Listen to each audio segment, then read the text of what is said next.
अरे जमाना गजब के गजब बा कहानी, जमाना गजब के गजब बा कहानी। अरे सस्ता अनजवा महंगा बपानी, तहे देवता कहिया आई सुनामी। बहुत ही गजब का जमाना है।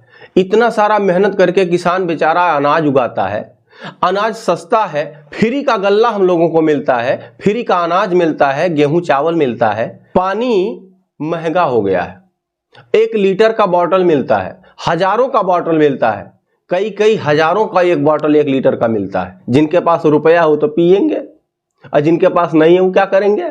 ठीक जो बात बा कहा तो जहर लागी, ठीक जो बात बा कहिदा तो जहर लागी। घूम के देखिला गौआ भी अब शहर लागी। नवे बाटे कपड़ा खुलल बा मियानी, फटल जींस जैसे भूलल बा सियानी। तहे देवता कहिया आई सुनामी, तहे देवता कहिया आई सुनामी। ऐसा दौर आ गया है, ऐसा जमाना आ गया है, कोई किसी का सुनने वाला नहीं है। सब अपने आप में नंबर 1 पे है। अपने आप में सब डीएम या कलेक्टर बा, अपने आप में सब डीएम या कलेक्टर बा। धर्म या जात में अब चल रहल टक्कर बा, चलत बा मुकदमा भरल बा कचहरी, चलत बा मुकदमा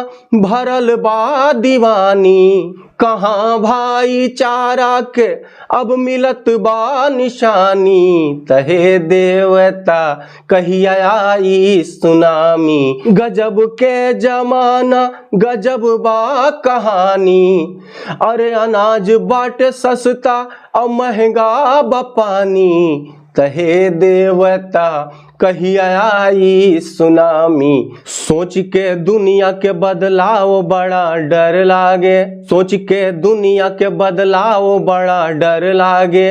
न बा परिवार जो घरवा में कहाँ घर लागे। अब तो भैया देखत बाटा परिवार पूरा सब बिखर जात बा।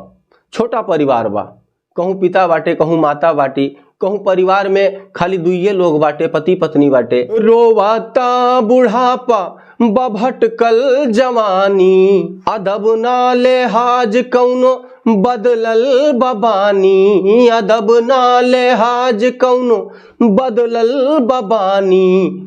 तहे देवता कहिया आई सुनामी, तहे देवता कहिया आई सुनामी। मचल बलूट जब दुनिया में सोचा का होई, सुख में सब दिखाता दुख में न लौके कोई। अरे पावे तो छीन ले नयब मिली है दानी, पावे तो छीन ले नयब मिली है दानी। अब रुपया खुदावा, अब रुपया खुदावा कहत हूँ ज्ञानी। तहे देवता कहिया आई सुनामी, तहे देवता कहिया आई सुनामी। जमाना गजब के गजब बा कहानी, जमाना गजब के गजब बा कहानी।